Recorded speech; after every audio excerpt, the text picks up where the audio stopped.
저는 화나는 일이 있을 때 아이한테는 속상하다라고 말을 하지만 얘기를 쓸 때는 분하다라고 쓰거든요. 어떻게 보면 책을 많이 읽지 않는 어른들은 단어의 폭이 좀 줄어들 수 있겠네요. 이 말만 써서 제 언어의 폭을 줄이면 시야가 좁아진 만큼 사고의 폭도 좁아지고 언어도 다시 작아지는 것 같아서 예전에 어른들은 책 많이 읽은 사람은 티가 난다고 했어요. 네. 책을 많이 읽으면서 갖게 되는 그 사람들만의 능력이 있을까요? 가장 많이 느낀 건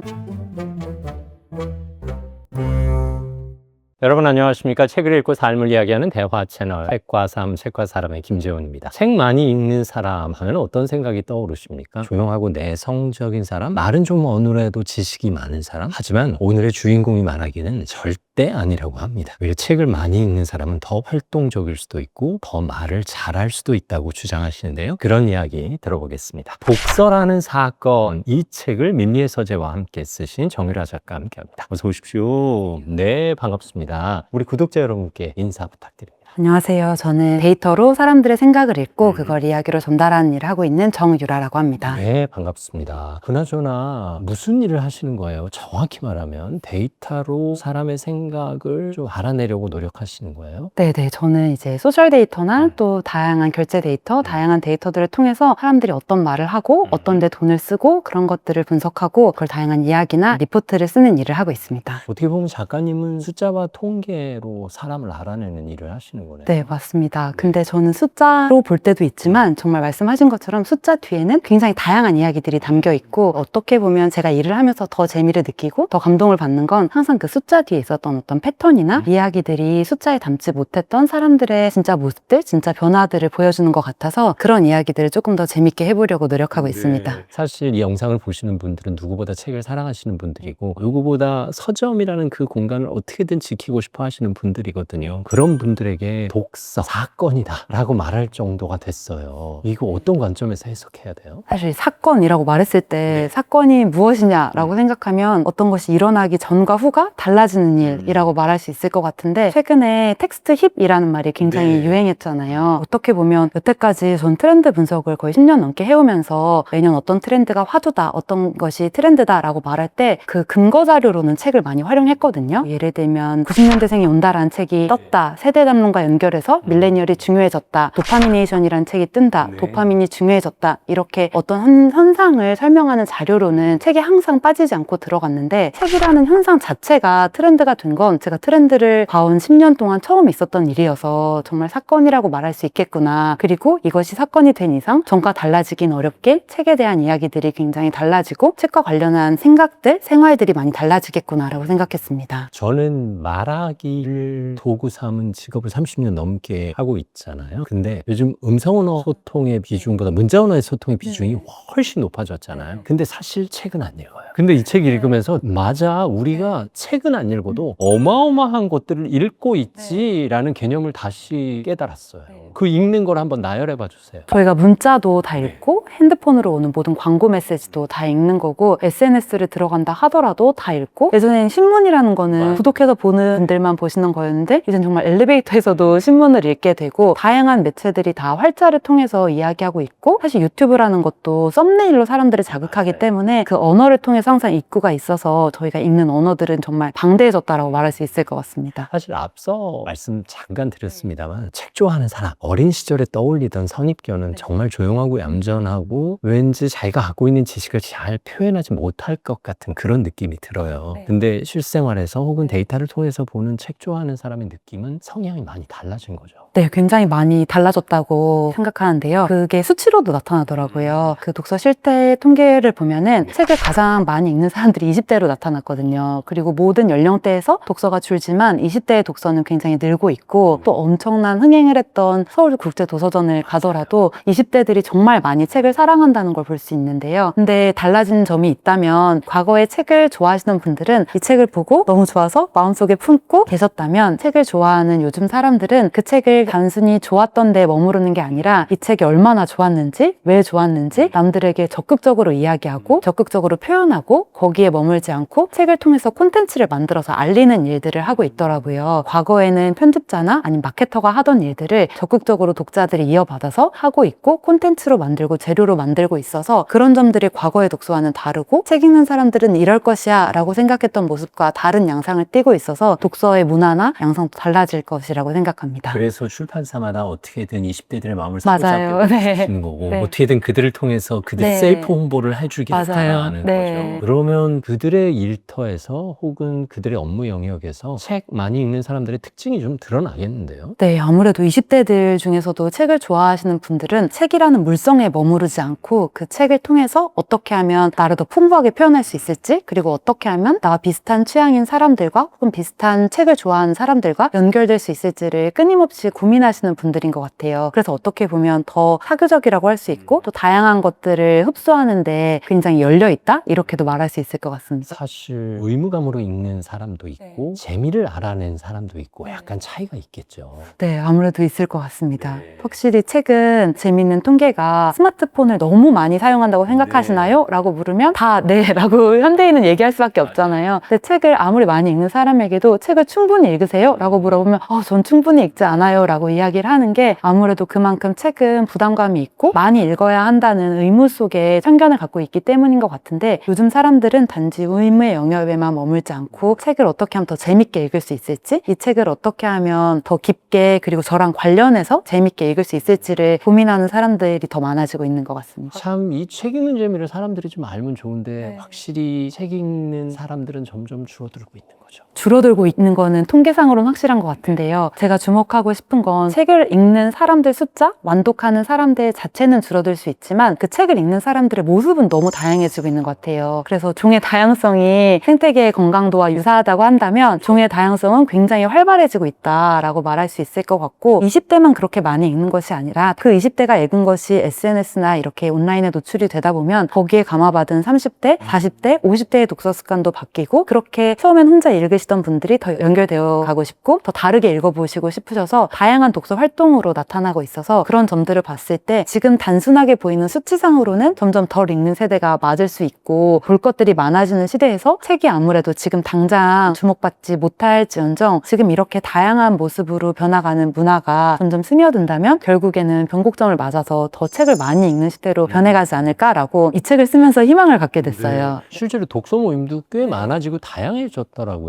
그런 플랫폼이 따로 생길 정도로. 그리고 앞서도 잠깐 말씀하셨습니다만 독서의 방법도 다양해지면서 전자책이나 오디오북을 통해서 책을 접하시는 분들도 꽤 많아졌던데요. 예전보다 훨씬 더 많은 사람들이 전자책과 또 오디오북을 보시게 되셨고 예전엔 그거 책 아니야 라고 얘기하시는 분들도 맞아요. 많았지만 이제 이 효용을 정확하게 느끼시고 내가 어느 순간에 어디서든 책을 읽을 수 있다는 그 효용 때문에 만족감을 느끼기도 하고 사실 새로운 세대에게는 처음부터 이것이 자연스러운 것이었기 때문에 이걸 굳이 나눌 필요가 있나? 라고 생각하시는 분들도 많고 이분들은 독서의 범주에 웹소설도 충분히 들어가는 것으로 표시를 하시더라고요. 그래서 이제 독서의 범주도 늘어나고 방식도 늘어나기 때문에 앞으로 저희가 책을 읽는다라는 표현들이 어쩌면 점점 다양해지지 않을까라고 생각해 봅니다. 예전에 어른들은 책만 읽은 사람은 티가 난다고 했어요. 책을 많이 읽으면서 갖게 되는 그 사람들만의 능력이 있을까요? 전 분명히 있다고 생각하는데요. 크게 세 가지 정도 이야기할 수 있을 것 같아요. 한 가지는 과정을 더 중요하게 생각할 줄 아는 가치? 그건 정말 책을 통해서만 얻어질 수 있는 가치인 것 같습니다. 요즘 또 AI 시대라고 해서 모든 게 딸깍 되는 시대인데 그럼에도 불구하고 책은 첫 장부터 끝장까지 보는 그 과정을 통해서만 얻어낼 수 있는 가치가 있는데 그 가치를 알기가 사실 몸으로 체득하지 않으면 어려운 것 같아서 책을 읽은 분들은 분명히 결과보다는 과정의 가치를 즐길 줄 알고 또 누릴 줄 알고 아시는 분들이라고 생각하고요. 두 번째는 자기만의 언어가 있는 사람들, 그게 책을 통해서만 이루어진다고 생각하거든요. 왜냐하면 책은 한 작가의 사전을 들추는 일이라고 생각하거든요. 저희가 살다 보면 자기가 일하는 환경에 따라서 저는 뭐 데이터 분석을 하니까 그와 관련된 언어들이 저에게 더 익숙하고 오랜 시간 방송 일을 해오셨으니 그와 관련된 언어들이 익숙하고 자기가 익숙한 언어들로 지어진 책을 읽으면서 제가 낯선 세계를 읽을 때 저한테만 또 맺히는 단어들이 있고 그 단어 중에 제가 습득하고 싶은 단어들이 있고 그걸 제 언어로 소화할 때 저만의 단어 지도가 생기는 것 같아요. 그래서 그런 단어 지도가 남과 좀 다른 사람들, 자기만의 감정을 조금 더 더 자기만의 적합한 언어로 이야기할 줄 아는 사람들이 저 사람은 확실히 책을 많이 읽었구나 라고 이야기할 수 있을 것 같고요. 세 번째는 요즘 되게 중요한 능력이라고 생각하는데 새로운 연결을 할 줄 아는 능력이라고 말할 수 있을 것 같습니다. 저희가 책을 읽을 때 수시로 줌인과 줌아웃을 해야 되는 것 같아요. 이제 어떤 소설을 읽는다고 하면 그 인물한테 공감을 했다가 전체적인 맥락 속에서 그 인물이 어떤지를 보게 되고 또 뭐 비문학을 읽는다면 이 챕터에서 설명하고 있는 주요 개념에 몰두했다가 이 책에서 이야기하고 있는 주제와 이 개념을 연결해 보기도 하고 그렇게 계속 줌인 줌아웃을 하는데 그 과정 속에서 저와 책 간의 연결 관계도 생기더라고요. 그러면서 제가 평상시에 해결하지 못했던 어떤 문제들과 책에서 연결고리를 찾아서 해결하기도 하고 그런 다양한 관계와 카테고리를 넘나드는 연결을 통해서 문제를 해결하는 방법을 알게 되고 생각의 지평을 넓히게 되는데 그 훈련이 과연 책보다 더 잘하게 해줄 수 있는 것이 있을까라고 생각했을 때 저는 아직은 답을 찾지 못해서 이 세 가지 능력들이 자기만의 언어를 갖고 또 자기만의 관계를 갖게 되고 연결을 갖게 되고 그 과정을 즐기게 되는 그 능력들은 책이 아닌 곳에서는 아직 찾기 어렵지 않나라고 생각합니다. 사실 요즘 읽지 않는 사람들이 꽤 많아진 이유 중에 하나가 AI잖아요. AI에게 맡겨서 이 책 요점 정리해줘 하면 한 페이지짜리 심지어 뭐 그림까지 섞인 요약본이 나오는데 아니 그걸 왜 몇 시간씩 읽고 있어요 하겠지만 어떻게 한 장 보고 그 책을 읽었다고 할 수 있겠어요. 제가 정유라 작가님을 책을 통해서 알았지만 정유라 작가님의 이력서 한 장 보고 나는 정유라 작가를 알아 라고 말할 수 없는 것과 같은 이치가 아닐까 싶어요. 저희가 뭔가 맛집이라고 얘기할 때 지도에 저장해 놓잖아요.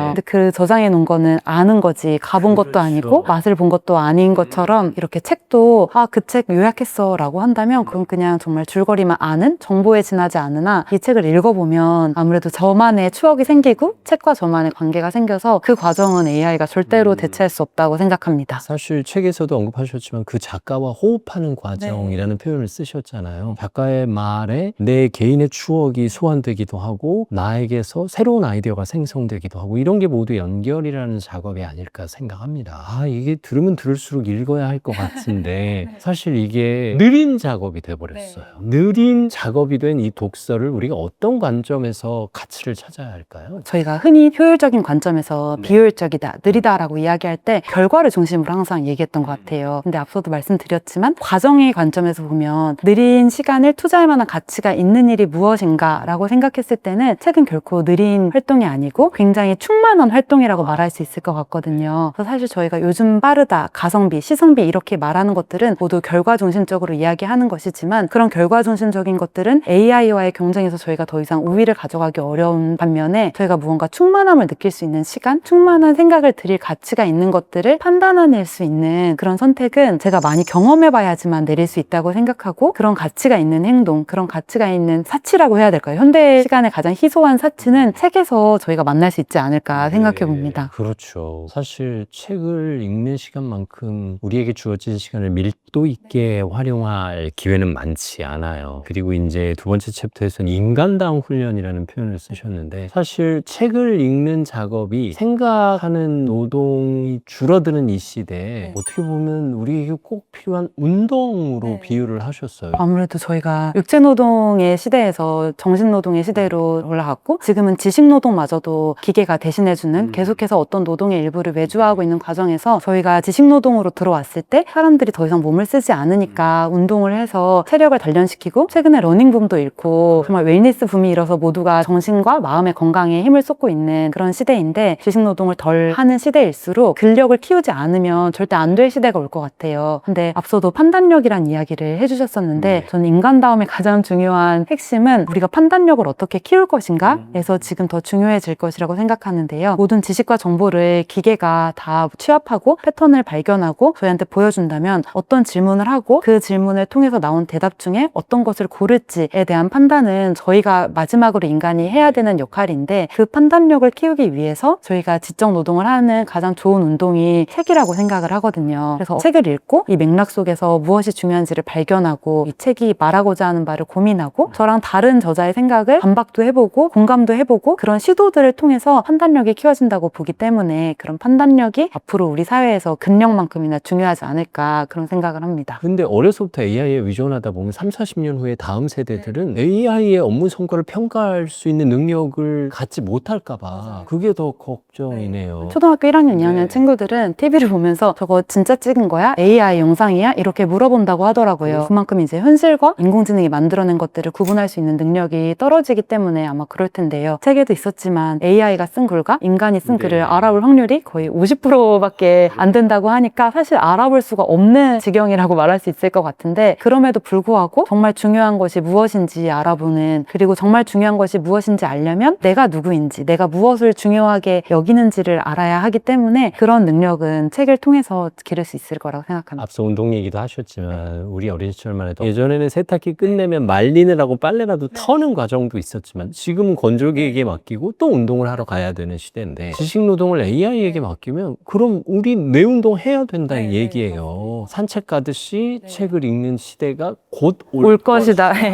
이걸 어떻게 받아들여야 되나요? 그래서 오히려 책을 너무 의무에 가두지 않고 저희가 운동할 때 즐거움을 느껴야지 운동을 더 잘할 수 있는 것처럼 즐겁게 책을 읽는 나만의 방식을 알고 있는 게 운동 루틴, 나한테 맞는 운동을 찾는 것만큼 중요한 일이 될 것 같습니다. 이 책을 쓰시는 동안은 독서에 대한 관심을 많이 가지셨을 거 아니에요? 책 읽는 사람들 혹은 책을 많이 읽는 사람들 혹은 책을 좋아하는 사람들은 그 사람의 말투나 그 사람의 태도가 뭔가 다르다고 느낀 적이 있으세요? 네, 저는 가장 많이 느낀 건 어휘력보다는 언어를 고르는 태도가 달랐던 것 같아요. 그래서 다양한 언어를 많이 알고 있는 것이 중요한 것이 아니고 어떤 상황에 가장 적합한 언어를 말할 줄 아는 사람, 그게 책을 많이 읽을 때 함양할 수 있는 능력이라고 생각하는데요. 예를 들면 제 사례긴 한데 저는 화나는 일이 있을 때 아이한테는 속상하다라고 말을 하지만 제가 얘기를 쓸 때는 분하다라고 쓰거든요. 근데 아이한테는 화난다, 분하다 이렇게 말을 하면 그 화를 너무 과대 해석할까 봐 오히려 속상하다가 이 아이가 더 잘 이해할 수 있는 상하다가 뭔지 아니까 이야기여서 그렇게 바꿔서 얘기하는 것처럼, 책을 많이 읽으신 분들은 어려운 언어로 이 사람을 설득한다기보다는 자기가 알고 있는 많은 언어 중에 이 사람한테 가장 잘 닿을 수 있는 언어들을 고민하고 그런 단어들을 적재적소에 써서 이야기를 풀어나가서 오히려 오해 없이 마찰 없이 상대방이랑 더 잘 소통할 수 있게 하는 것 같아요. 근데 그런 능력들이 책을 많이 읽어서 제 어휘력을 늘려놓는 것도 있지만 다양한 세계들을 경험하고 내 정서 중에 어떤 정서를 더 잘 표현할 수 있을지를 보기 때문에 가능한 능력인 것 같아서 그런 점들이 되게 다르게 다가왔던 것 같습니다. 사실 아이들이야말로 책을 통해 단어를 배우죠. 그리고 부모의 언어 습관을 통해 어휘력을 늘려가는데 어떻게 보면 책을 많이 읽지 않는 어른들은 단어의 폭이 좀 줄어들 수 있겠네요. 그게 요즘에 더 많이 나타나는 현상인 것 같은데요. 아무래도 어휘력 이야기를 할 때 뭐 요즘 세대들 문해력, 어휘력 문제가 있다 이렇게 이야기를 하고, 또 워낙 온라인상은 되게 빠르게 소통돼야 되는 화면의 논리를 가지고 있기 때문에 썸네일의 논리, 자극의 논리로 밈이라던가 좀 유행어로 언어 소통을 하게 되는 것 같은데요. 저는 사실 그 밈과 유행어를 분석하는 일을 하기도 하고 그와 관련해서 굉장히 긍정적으로 바라보는 시각이에요. 왜냐하면 언어를 창조할 수 있는 그 주체가 더 이상 어떤 국어사전을 편찬하는 사람들이나 아니면 어떤 지식인들에 의해서만 이루어지는 것이 아니기 때문에 다양한 언어들이 섞여서 그 생태계의 다양성을 만든다는 관점에서 좋다고 생각하지만, 그 언어로 공명하고 웃기다, 그리고 이게 왜 이렇게 시대적인 밈이 됐을까라고 이야기하는 그 맥락과는 또 다르게 이 말만 써서 제 언어의 폭을 줄이면 그 시야가 좁아진 만큼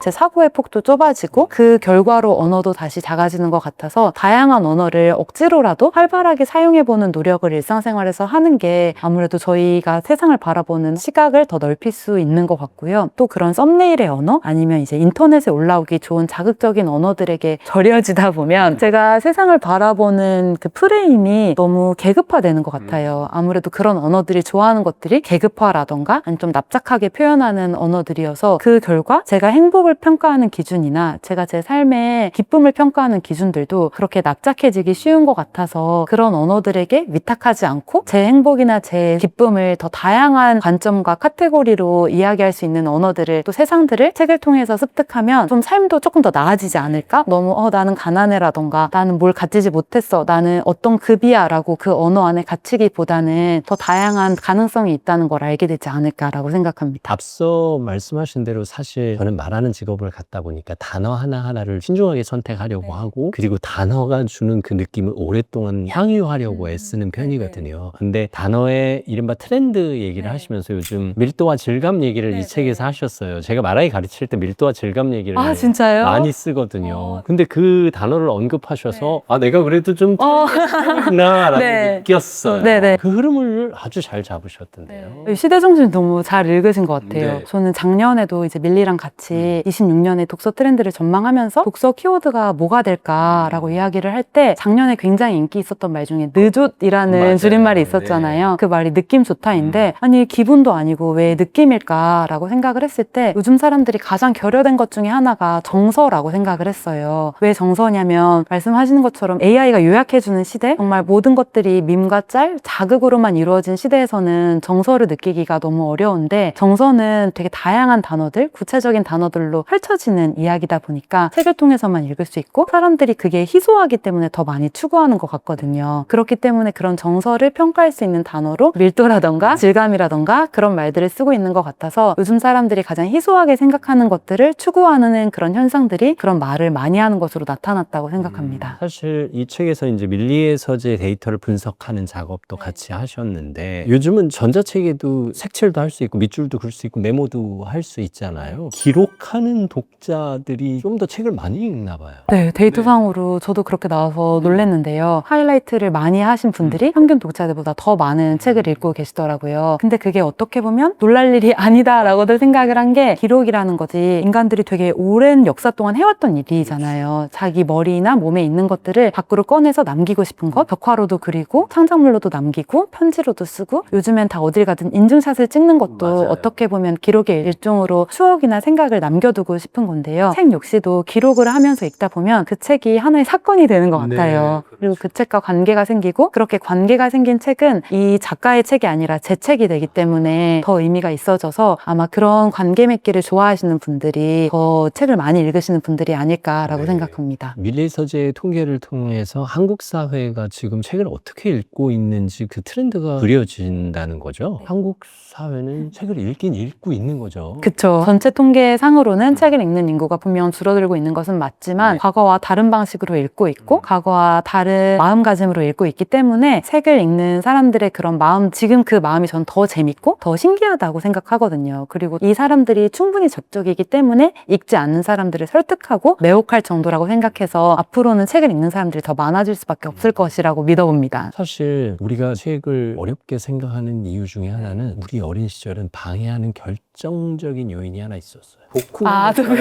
네. 그것도 네, 줄거리를 맞아요. 요약하고 5줄 정도는 느낀 점을 써야 된다는 게 너무 압박이어가지고 책을 읽으면서도 늘 독후감만 생각하던 시절이 있었거든요. 그 책을 재미있게 읽는 법을 못 배운 것 같아요. 저도 최근에 제 오래된 밈 중에 하나인데 독후감이라는 게 내가 이게 진짜 재밌다는 거를 말하는 거였다는 걸 알았다면 독후감이 그렇게 힘들지 않았을 텐데 라는 말이 있더라고요. 그러니까 사실 뭔가 맛있었을 때 뭔가 좋았을 때 이거 진짜 맛있어라고 말하는 걸 싫어하는 사람들은 없잖아요. 다 알리고 싶어하고 추천하고 싶어하고. 근데 사실 독후감이라는 것도 이 책을 왜 재밌게 읽었는지 제가 열렬하게 설명하는 일인데 너무 그 줄거리를 잘 요약해야 되고 쟤 오독한 거 아니야? 어떤 줄거리에서 중요한 걸 빼먹은 거 아니야? 라는 그런 감시의 시선으로 책을 읽는 훈련을 해야 하기 때문에 어떻게 보면 책은 정답이 있는 것처럼 읽어야 되는 스키마가 있는 것처럼 맞아요. 이해하기 쉬운데 사실 그렇지 않고 제가 어떤 방식으로 읽어도 저와의 관계고 책과 저와의 추억이기 때문에 그런 걸 누리는 관점으로 좀 변환시키면 책 읽는 경험이 더 풍성해지지 않을까 생각합니다. 사실 책을 읽으면서 내 말투가 달라지고 있어. 내가 뭔가 사람을 대하는 태도가 달라지고 있어. 이런 걸 느끼던 순간이 있으세요? 네, 저는 대학교를 처음 갔을 때 경영학과였는데 경영학과 수업을 듣다 보면 주기적으로 나오는 말들이 있습니다. 뭐 이윤 극대화라던가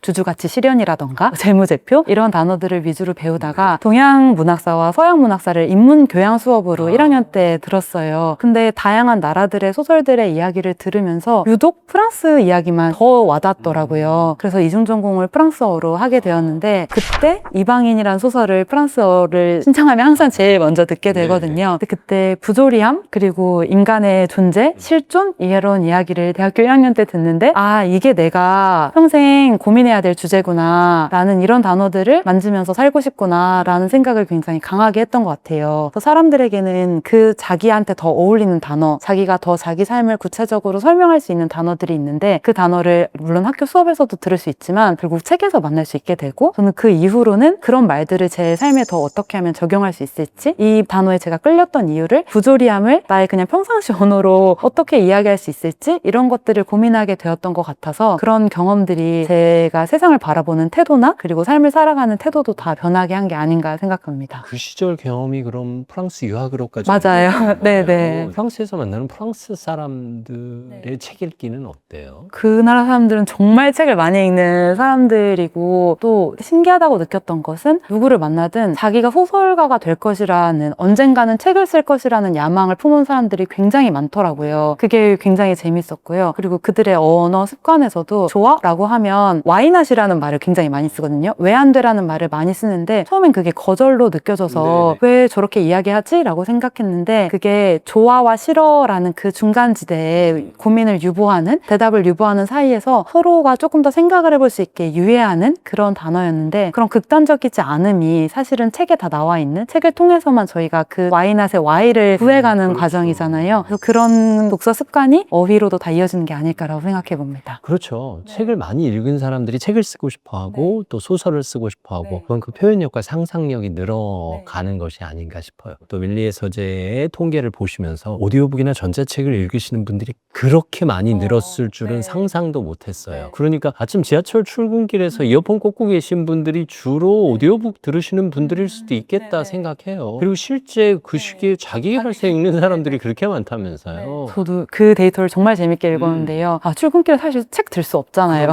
정말 그 10,000원 지하철에서. 근데 아직 에너지는 충만한 시간이기 때문에 자기 개발로 충전을 하고, 잠자리에 들기 전에는 아이들한테 저도 이번에 목이 아파서 정말 책을 못 읽어주는 날, 맞다, 나도 그럼 한번 해볼까 하고 동화책을 한번 틀어줬더니 너무 좋아하더라고요. 그래서 그렇게 동화책을 밤 시간에는 사용하시는 분들이 늘어나고, 또 모두가 잠든 시간에는 로맨스 소설을 읽는 게 저는 너무 재밌었는데, 이게 아마 남성분들은 공감하시지 못할 수도 있는데, 이 시간대가 정말 모든 웹소설과 로맨스 소설을 읽게 되게 최적의 시간이고, 순간이 많이 나오는, 신 에피소드가 많이 나오는 시간이기도 하거든요. 근데 원래 역사적으로도 항상 그 로맨스 소설이 서민의 애환이라던가 들끓는 마음을 좀 도피시켜주는 그런 역할을 해왔기 때문에, 퇴근하고 아무 에너지가 없을 때, 자기 개발도 하고 싶지 않고 복잡한 언어를 보고 싶지 않을 때 도피할 수 있는 도피처로 듣고 있구나라는 생각이 들어서 너무 재밌게 본 데이터였습니다. 듣기가 읽기가 되는 시대가 됐고 또 읽기가 듣기가 되는 시대이기도 합니다. 이 책은 두 권으로 구성돼서 합본이 돼 있어요. 이 책은 이제 정유라 작가님이 개인의 생각과 밀리의 서재가 제시한 통계를 바탕으로 이 시대를 읽어내셨고, 이 책은 아마 밀리의 서재가 기획하고 편집한 것으로 보이는데, 책과 함께 일하는 사람들, 책을 통해서 변화된 다양한 사람들의 이야기를 많이 담고 있습니다. 사실 이 책 읽고 나면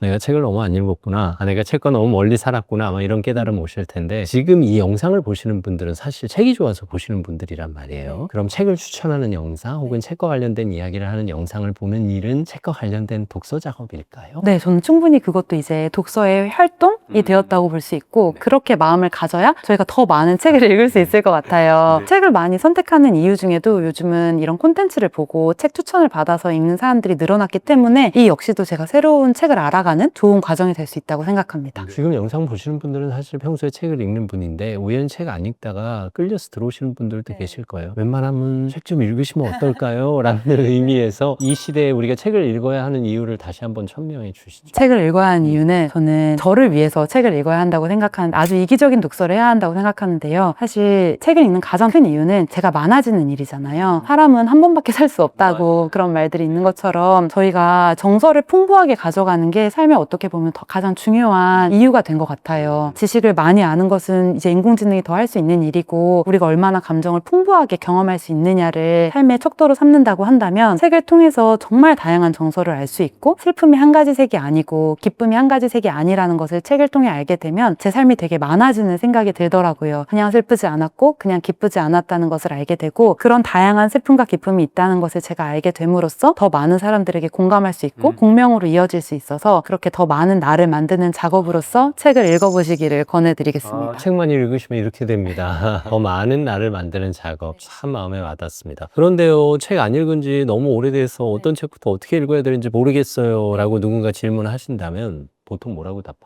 있으세요? 저는 자기가 좋아하는 사람이 좋아하는 책을 한번 읽어보기를 권하고 싶거든요. 책도 저는 그런 식으로 시작하게 되는 것 같아요. 책을 읽는 사람들에 대한 선망이 누구나 다 있는데 너무 어려운 책을 완독해야 된다라는 강박을 버리시고 내가 좋아하는 사람이 읽었던 책, 연예인이 될 수도 있고 제가 좋아하는 영화의 주인공이 될 수도 있고 좋아하는 영화 감독이 될 수도 있고 그가 좋아하는 책을 어떤 책이라도 내가 조금 더 잘 읽히는 책을 한번 읽어보는 경험을 통해서 그 선망을 충족하고 또 내가 좋아하는 사람을 닮아가는 경험도 할 수 있기 때문에 그렇게 한번 쉬운 마음으로 편한 마음으로 사랑을 담아서 시작해보는 게 어떨까 싶습니다. 잘 찾아서 서서히 시작해 보셨으면 좋겠습니다. 독서를 사건으로 만들어 주셔서 진심으로 감사하고요. 좋은 책 써주셔서 이 시대에 우리가 얼마나 독서가 필요한지 느끼게 해주셔서 감사합니다. 저도 책과 삶 채널 진행하면서 어떻게든 책을 사랑하게끔 만들어 보겠습니다. 그리고 이 땅에 어떻게든 서점과 도서관만큼은 오래오래 이어질 수 있도록 우리 구독자 여러분과 함께 노력해 보겠습니다.